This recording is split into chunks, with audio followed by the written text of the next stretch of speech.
Mr. Bean was just who I was.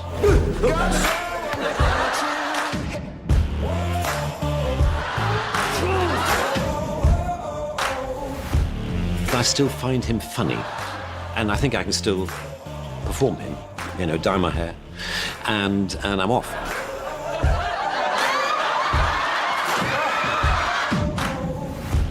I do think Rowan is a genius. They're the university boys, and I was the secondary school kid. You know, rough it up a bit. I had the 7th most recognizable face in the world. Just watch me now. Just watch me now. I got something for you, a little more. He is also, in my opinion, the greatest clown of our lifetime.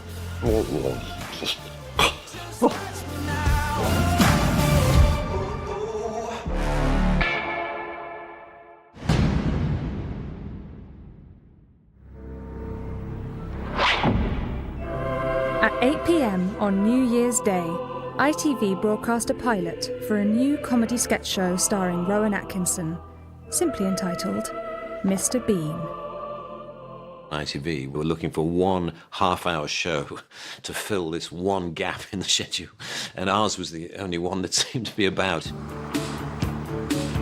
And it was just a complete fluke, really, that the first time it was shown was at 8 o'clock immediately after Coronation Street. It was put in this prime spot.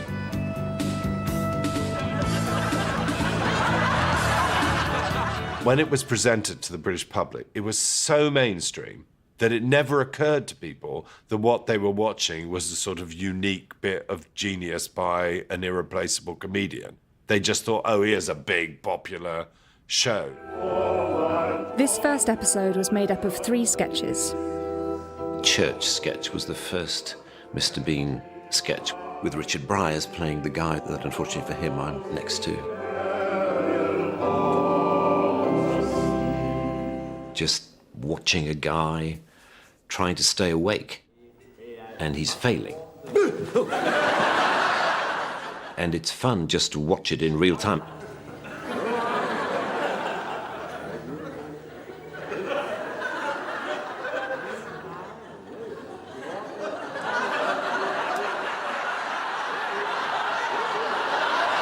The longer it takes for him to slowly fall asleep in his own lap, it becomes funnier.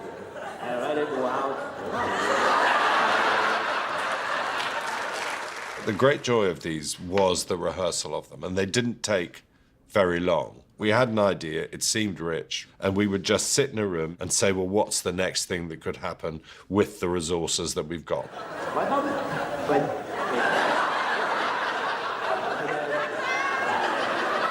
So we've got a hymn book.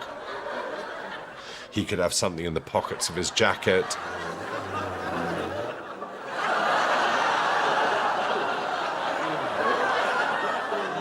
There'll be a hymn.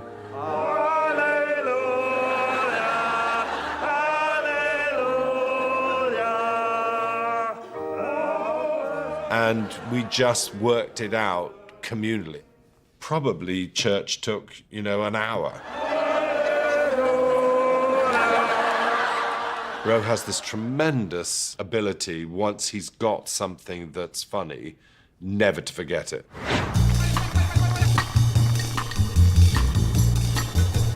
You know, really lucky to have met Richard all those years ago when we were students. Really lucky. Well, Rowan and I turned up at a sketch writing club in Oxford, and I thought that Rowan was a stuffed toy because he didn't say anything at all for the first 3 meetings. And then we were asked to submit some material, and he stood up and did 2 sketches, and I thought, oh, no, he's a genius. That's awkward. I actually met Rowan in my first hour at university. I thought I'd heard there might be like a comedy review group. So I went to the desk and said, look, I do music and I'd love to maybe help out. And the guy at the desk was Rowan. So he said, well, okay, someone will come and see you. And Richard came around and said, well, we're doing a show in 3 weeks. Do you want to do the music? So I said, yes. It really was a group of friends laughing at Rowan, you know, pulling faces. We called it a one-man show. That'll be Richard, myself, and Rowan, which is 3 people. It started to be more and more about Rowan, really, because everything he did, an audience would just hang on what he was doing. I mean, Mr. Bean was created for theatre, for the comedy show that Richard and I used to do. We started to create these purely visual sketches. If I had to tell a story entirely visually, I just naturally became this character. So Mr. Bean was just who I was when denied verbal expression.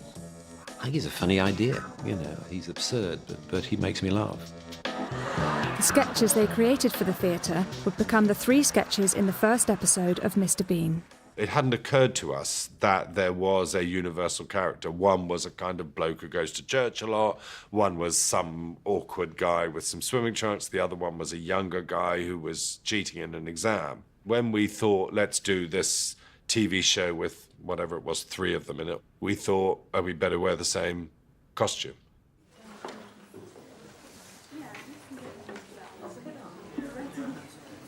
What was usually funny was just the process of how he gets out of a difficult situation or how he gets into a difficult situation.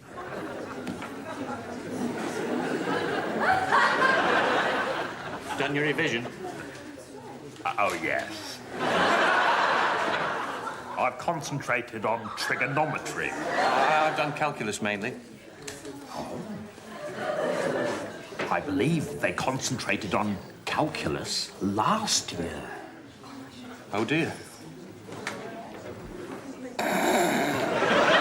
Quiet, ladies and gentlemen, please. The exam starts now. Bodily expression, particularly with Mr. Bean, is so very, very important. It's sort of screaming at you, you know. There may be no words, but you're being shouted at, I think, very loudly by the bodily expression.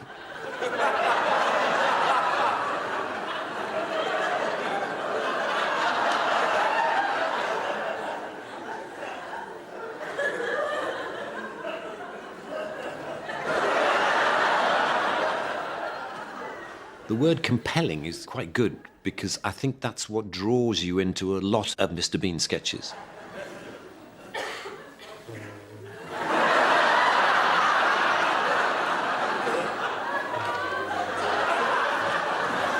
You only had to have the starting point of the idea. He gets locked out of his room, or he's going to a swimming pool or something like that, and then you could be pretty confident that we would be able to make it work. With those who answer the green calculus papers, please put them in the green box.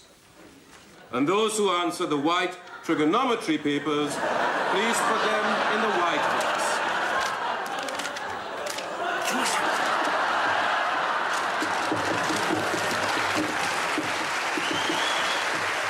What I've always done on the Mr. Beans is, as it were, I've done the charcoal outline, and then Rowan adds all the colour and the texture, and I laugh at him while he's doing it. I said stop writing. Will you stop writing?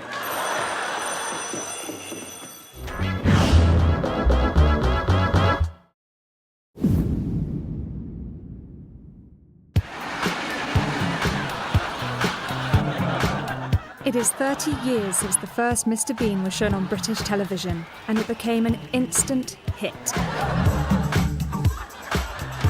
Between 1990 and 1995, the team went on to produce 14 episodes in total.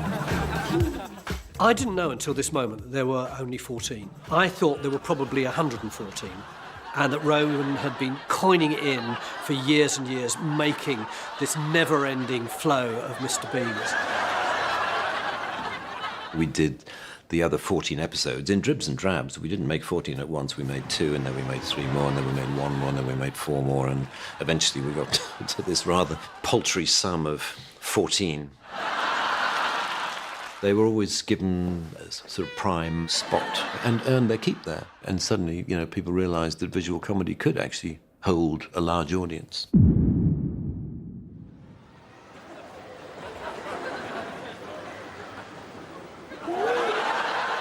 After the overnight success of episode 1, the team was in need of new material, and comedy writer Robin Driscoll was hired.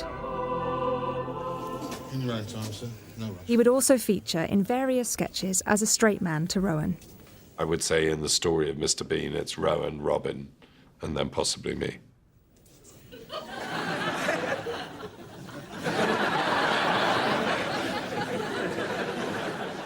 I always think, in a way, Rowan and I did the obvious ones. We got the low-hanging fruit. And what was brilliant about Robin is that he's just kept, as it were, squeezing the lemon, finding new things, finding different ways, taking a little thread, be it to do with a car or with the teddy or anything like that. My agent rang and said that they were going to commission a bunch of writers just to send in some scripts to see if any of us could write for the show.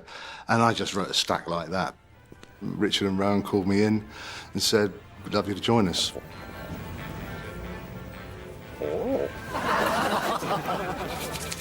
They're the university boys, the Oxford boys, and I was the secondary school kid. Yeah, I was the last in the team, you know, rough it up a bit. One of the sketches was one that I'd actually submitted, you know, trying to get the job, and it was being sat in an armchair on top of the Mini. And I just thought, no, that cost too much, they'll never do that.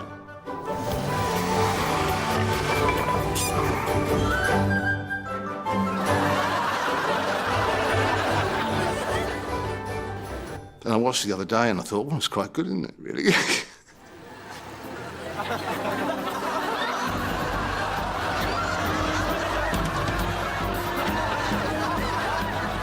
A little lap belt, I think, is holding me in, I think. That is the huge difference between filming 30 years ago and filming now. Basically, we did everything for real, and I so preferred that.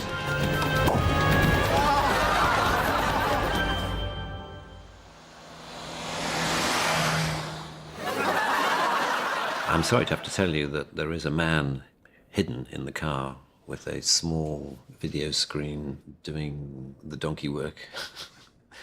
But still, they're stunts.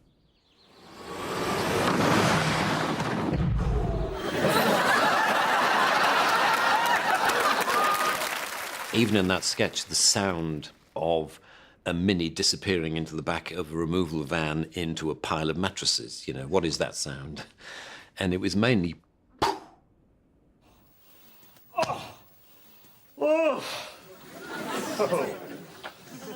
I like the little moment when he comes back into his room and he blows some of the feathers out of his mouth. You had other members of the crew often, you know, whispering to me ideas. One of the set hands just came up to me and he just went and puffed out a load of feathers.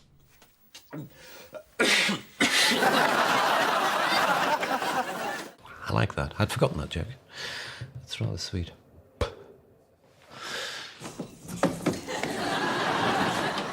The scripts of purely visual comedy, non-verbal comedy, are sort of dull as ditchwater. You know, they're dull to read and they're dull to deal with. So it's actually much more fun just to have a one-line idea.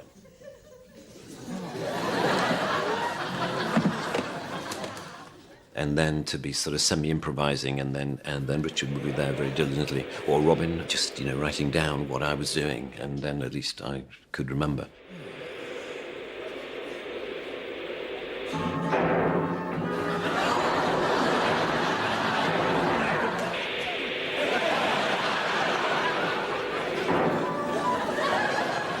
The simpler it is, the more extraordinary Rowan is.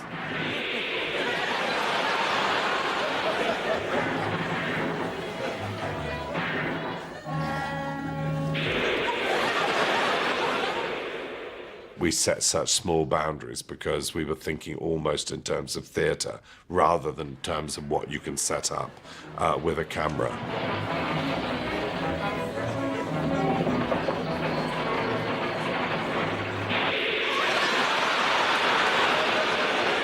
I'm a great believer that you've got to sit back, you've got to shoot things wide so you can see as much of the body as you can at any one time. And you get this feeling that you are trapped in that room with Mr. Bean. You're being forced to watch him in this very voyeuristic, rather embarrassing way, and it sort of generates a laughter. I think it does.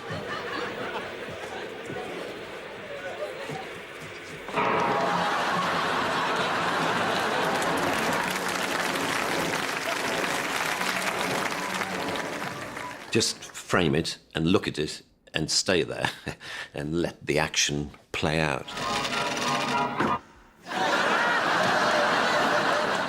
If you want a masterclass in physical comedy, I would recommend that you look at the Queen Mother gag. You join us as the royal car winds its way to the front entrance of the Odeon Cinema. It's the perfect setup for Mr. Bean, a long line of people about to do something or expectant about something, and then you just kind of stick him in the middle. Yes, the funny thing about this is that it was originally conceived and supposed to be the Queen Mother. And of course what happened is, the Queen Mother got older and the Queen got older and the Queen started to look like the Queen Mother. And so everyone now assumes it's the Queen that Mr. Bean is meeting, but that was never the intention. It was supposed to be the Queen Mother. And that man on the left there is a very, very handsome, younger version of me. I was put into that scene as a last-minute thing. Someone else was going to do it, and I don't know what happened, but it was a last-minute insertion of Matilda. Clearly, Mr. Bean knows that this is a very formal occasion and you're supposed to behave like an adult and you're supposed to stand in line and wear the right clothing, and he's got all dressed up. He feels as though he's done everything he could possibly do to fit in with the conventions of polite society. The expectation and the payoffs that build throughout that scene, I thought was just amazingly clever. I had this idea for the one with the Queen, and I stood in my living room, I put on a suit, and I basically stood still for an hour, thinking, what might I have?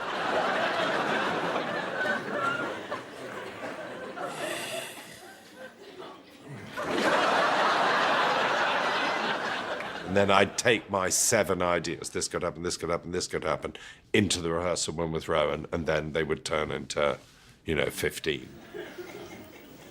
The costume department put dental floss inside the lace so that Rowan could actually see it, this thing at the back, and just pull it. And then when I leant forward to look for the Queen Mother, it just flopped down. I'm on dirty look number 7 right now.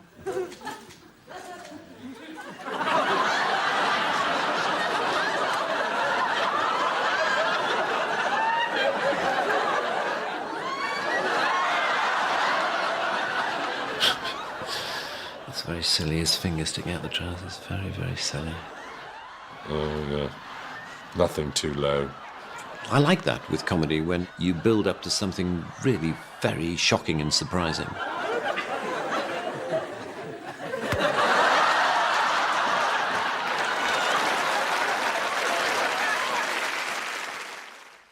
Oh yeah, it wasn't just thrown together. We tried to make it work.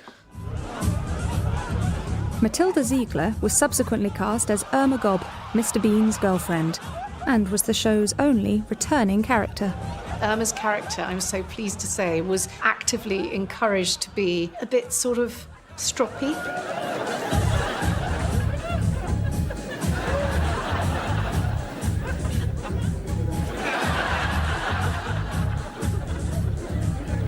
They were equally self-centred, which is why I thought they came together really well.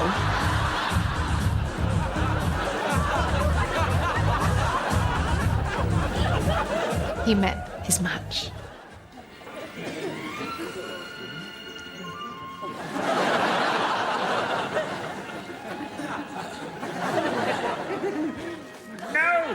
Matilda Ziegler has got a fantastic deadpan. All the life drains from her body, deliberately becoming part of the background.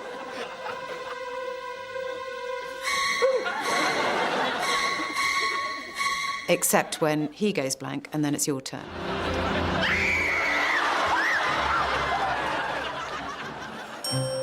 The last episode Irma appeared in was Merry Christmas, Mr. Bean. It was watched by 19 million viewers.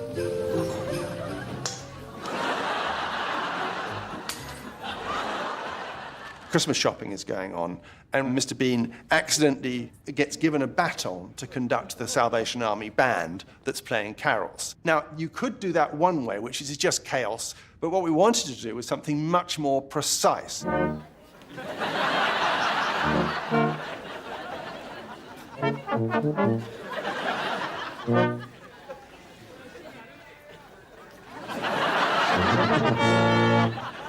And the delight, I think, is seeing that work itself out and the fantastic precision and beauty of his physical comedy.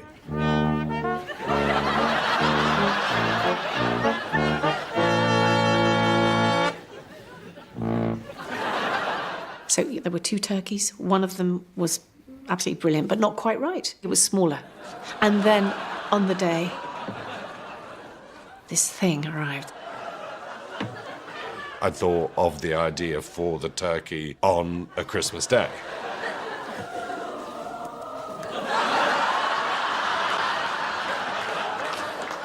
Because I was shoving stuff into a turkey, and then I just thought, oh.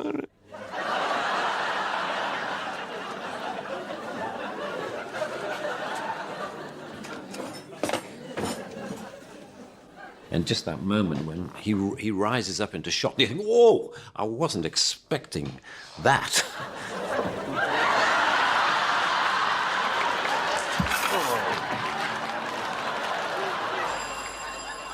Mr. Bean walking around with the turkey on his head looks like an alien creature from another place. There's something...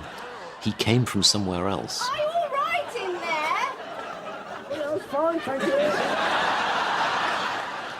Christ alive, if someone came down from Mars and saw this, they would destroy the planet, wouldn't they?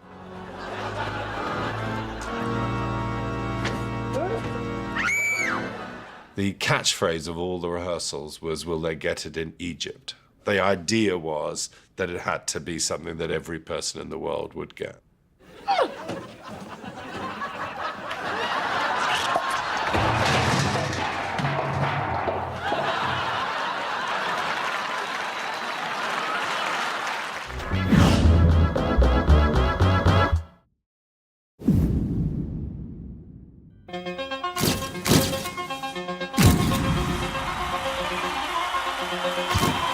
Within 3 years of the first television show, Ladies and gentlemen, Mr. Bean.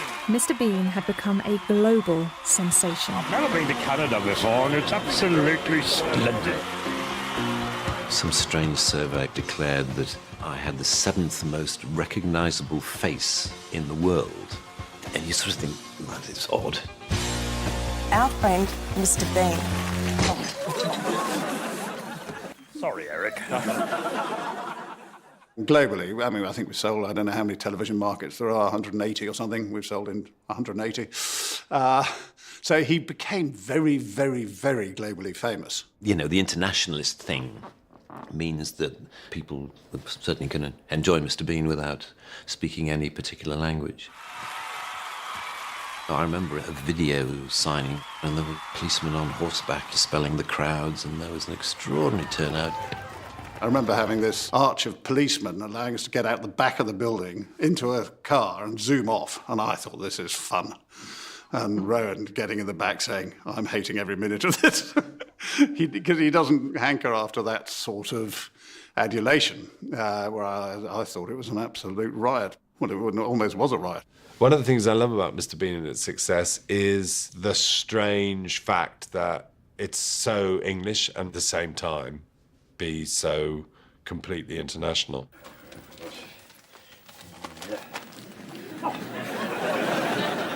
It's odd how such an inherently selfish and self-centered person can generate affection in people. Rupert.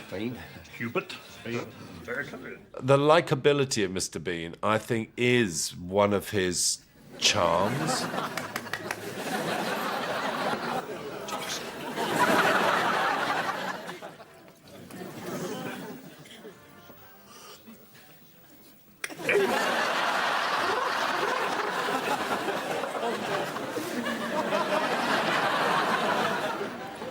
suppose it's the sympathy or the empathy that you have for children, finding it very difficult to contain his excitement.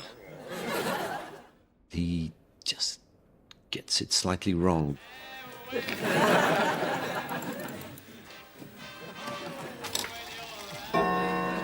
Happy New Year! Goodness me. Doesn't time fly when you're enjoying yourself? Not easy company. Good night, take us some company.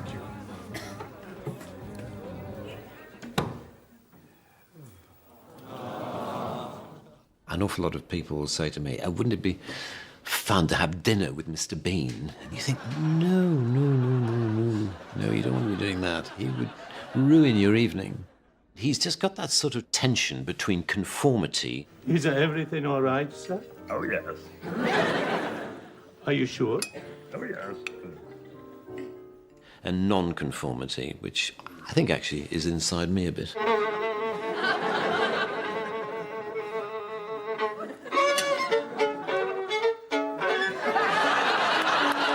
That fight that Bean has between doing what you're supposed to do and doing what he wants to do. The desire to challenge and to undermine and to be silly and to not do what the people expect you to do. And that's definitely a big part of me.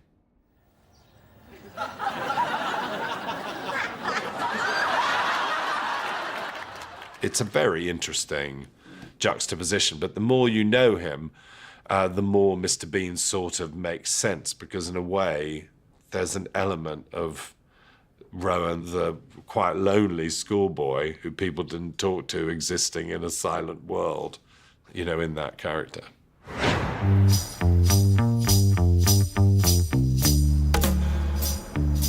It was myself and a friend of mine who used to run a thing called the Sixth Form Film Society when we were at school.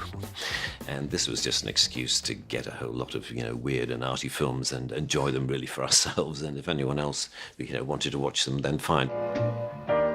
And I remember getting Jacques Tati's Monsieur Hulot's Holiday and being so inspired by it. Yeah, Rowan used to bang on about Jacques Tati a bit. The comedy that I'd seen had been mostly verbal rather than visual. And it was just a moment of revelation for me. It just opened up a world that I'd never seen before, really, of a sort of a very particular kind of comedy, which took its time. That, I think, is a feature, actually, of the Mr. Bean live-action TV, is that the comedy actually is never in a rush. Morning. Do sit down. Sure. We had the extremely good Richard Wilson playing the dentist.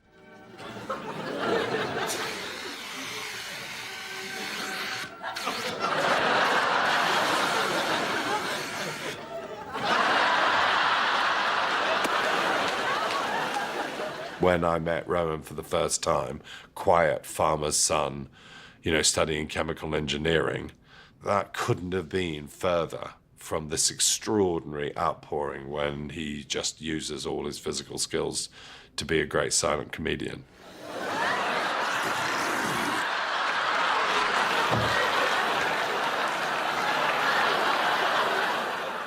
I mean, he is very, very physically skilled. He makes it look easy. Well, he doesn't. He makes it look difficult for the character, but not for him.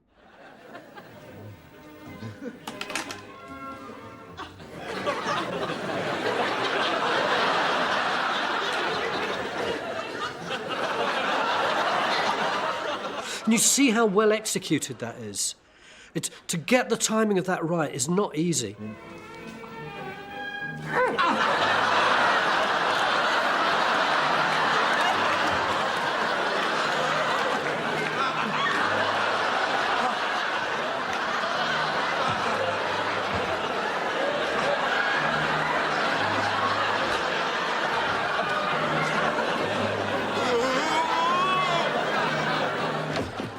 It's all, in a sense, so very predictable and yet so gloriously funny. Mr. Bean is in a dentist's chair, and he somehow has managed to contrive to render unconscious the dentist that he turned up to see. Then he's got to do it himself. He's got to get to the same place, but via a different route. And it involves his own ingenuity.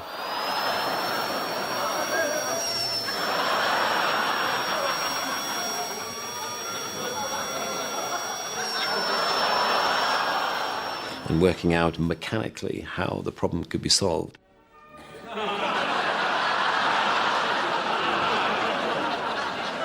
That's my brain at work, I'm afraid.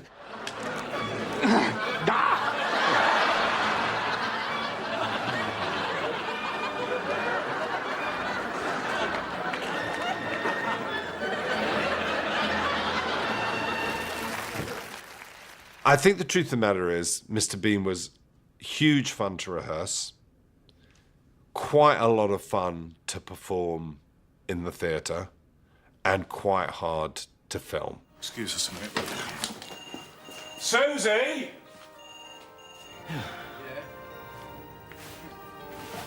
No, not at all. Yeah? Yeah, Saturday. Yeah. Sorry, look, can I just leave Jamie here with you for a moment? I mean, I've left my purse in the shop back there. But just give him a good haircut, will you? Be good, Jamie. The thing you would find surprising about watching Rowan rehearse some of these sketches is how the atmosphere is really about detail. Sorry to stop, but I have a feeling that if this happened, that Bean would, some normal people would say, hang on a minute, he'll be back in a second and I'm first. You know what I mean? He will want to do something again and again and again until he's absolutely sure that he's got it right. Just popped out for lunch. Me too.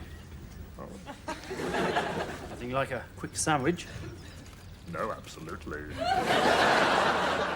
When you're actually on the studio floor trying to make the joke work and do what I'm supposed to be good at, which is to perform and make things work, that's when it just gets very, very stressful.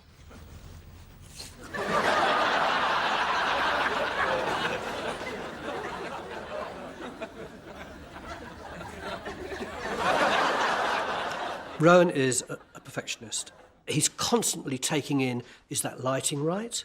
Is that chair the right chair? Is there a draft? No, I don't think there's a draft. And all that is going on inside him. It's part of that perfectionism that means that you never lose a laugh. So wherever there is a potential funny moment, the audience will see it.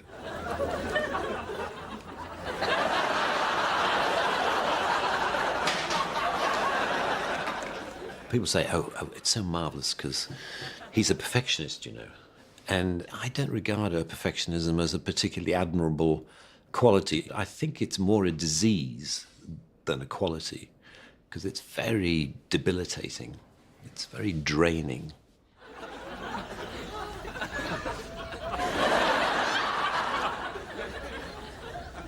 My flexible friend. I didn't feel the burden to be funny on the Blackadder, whereas something like Bean, it does tend to come down to me and my performance.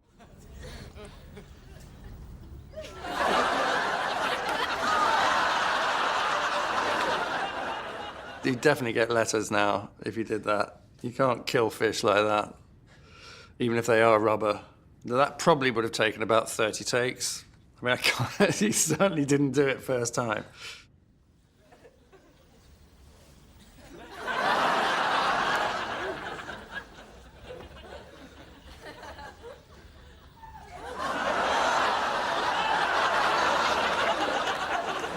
Sometimes I've just got to get to the point when literally I can't be bothered to do any more takes. And maybe, take 18 is better than take 5. But usually it isn't.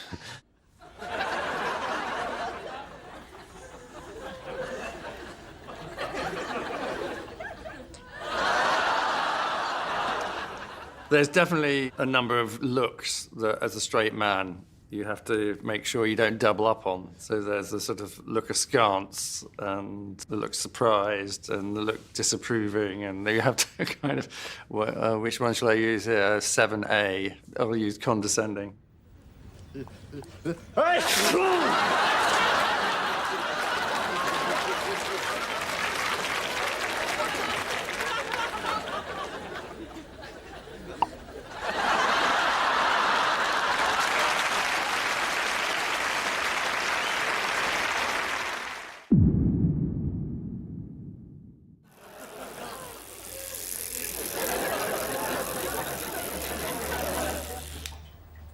After 5 years of continuing success, Good night.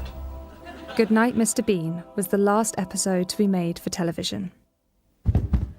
I felt towards the end of the 14 episodes that we made that I felt as though we'd sort of done it. You know, not done the character necessarily, but done the TV world. And of course, it was after that that we made the first movie. Are you feeling lucky, punk?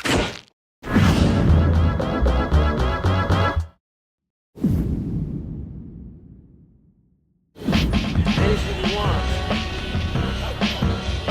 7 years after Mr. Bean was first shown on TV, Bean, the ultimate disaster movie, was released, followed by Mr. Bean's Holiday. You speak very good French.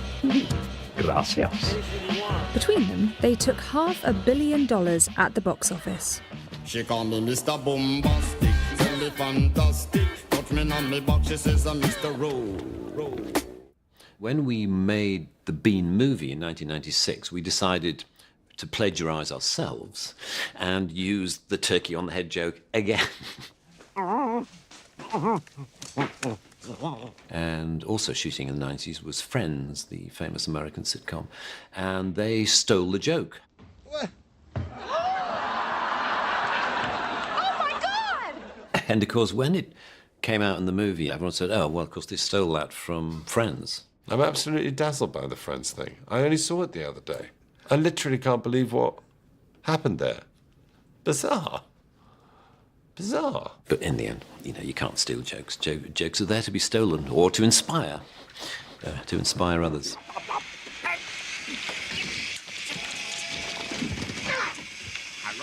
We made him talk a lot in the first Mr. Bean movie. You know, we decided that he had to talk a lot in order to tell our story. It's sort of like finding another aspect to him, and I like the way he talks. Mr. Gerson, yes, he's just here in the shower with me. After the success of the TV shows and films, Mr. Bean made a surprising move to a new audience. Now, to find my card. How hard can it be? When in 2002, Rowan became the voice of Mr. Bean for a children's animation series. When it came to contriving an animated series for Mr. Bean, it wasn't conceptually that big a shift. Oh, a bargain bucket. My relationship with the animation is the single business deal of which I am most proud, because Ro rang me up and said, you know, we've got this idea, we should do an animation of Mr. Bean. And it was a quick phone call, and I remember saying I wouldn't if I were you. And I've been receiving checks for it ever since. I find that I can't do the voice, you know, without you know, doing the face. It has to, yeah, the two have to go together. You know, that I tend to very quickly go into. That sort of switch has to be switched before he becomes that strange entity. Go on, move, you stupid.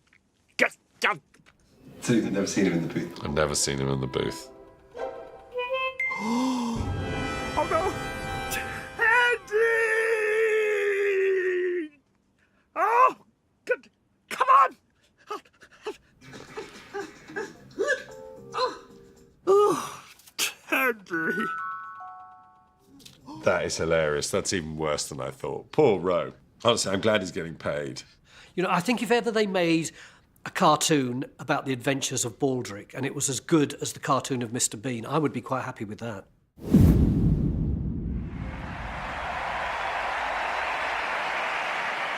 I think most of us forget quite how gloomy the nation was in the run-up to the London Olympics. So when the opening ceremony happened, I think we were all sitting there, go on then, prove something to me. The London Symphony Orchestra are going to play Chariots of Fire. Now, that's just poetry, isn't it, for any Olympian? So, you know, the violin started, it was amazing. And so you're kind of just waiting for that synthesized bit to come in. Dun, dun, dun, dun, dun, dun, dun, dun. We saw the finger, an arm, and then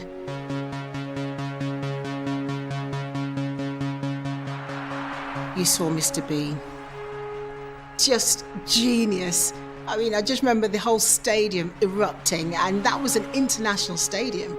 My heart almost burst when they cut to Rowan, and in some way it's symbolising something about the glorious daftness of our nation. Bosh! Beckham, Bean and Bond in one opening ceremony. Brilliant.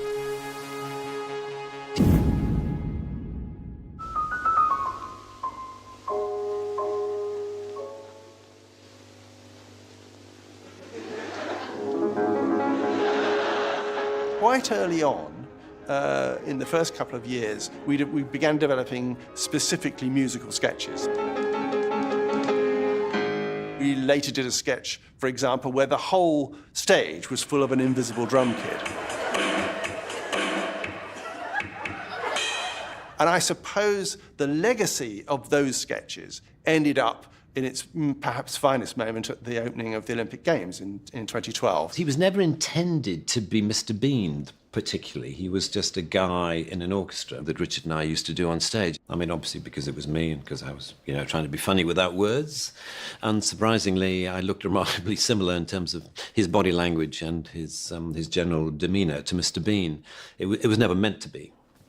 It's just me being silly. And yet, when you go on YouTube, and an astonishing amount of people have watched it, it says on the bottom, Mr. Bean at the Olympics. Even though you're in front of endless billions out there watching on TV, bring it all down to the job that you're doing, which is basically that.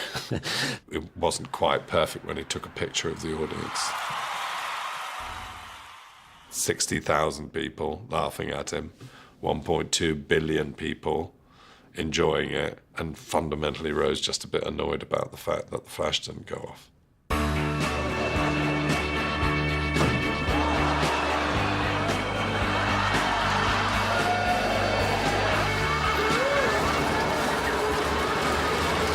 It was an enlightened invention.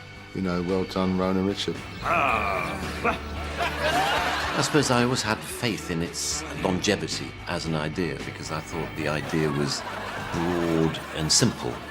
This idea of a childlike figure just doing silly things.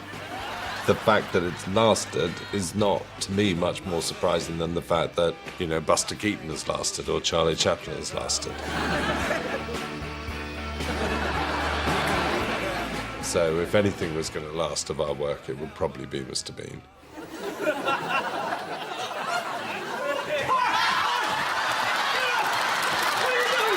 There's a scene in Four Weddings, which was originally a Mr. Bean sketch in my mind. It's the one where Hugh Grant's in a room and then a couple come in and, do what couples do, and he has to hide in a cupboard.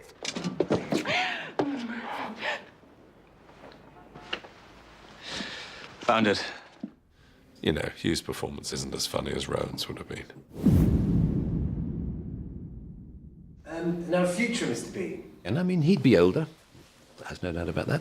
Old Bean is what we're now thinking of doing. He's always had a kind of grumpy selfishness, which might adapt well.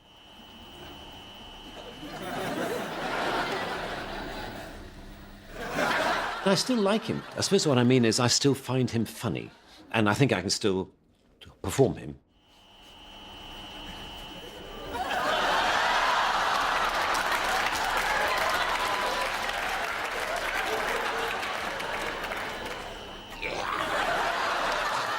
We've had some meetings and some discussions and some sort of mini rehearsals where we do exactly what we used to do before. I hope it happens, and then there'll be another opportunity to see the original Mr. Bean in his original setting. Dye my hair, and I'm off. I think, you must never say never.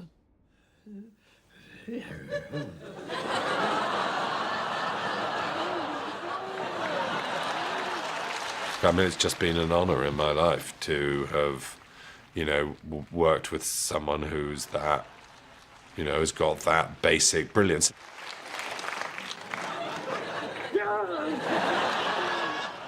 I think of Rowan as a brother, really.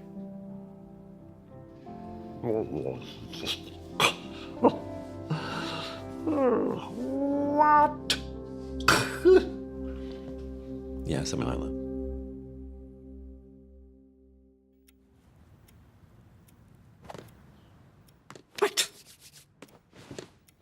If you're ready, we can,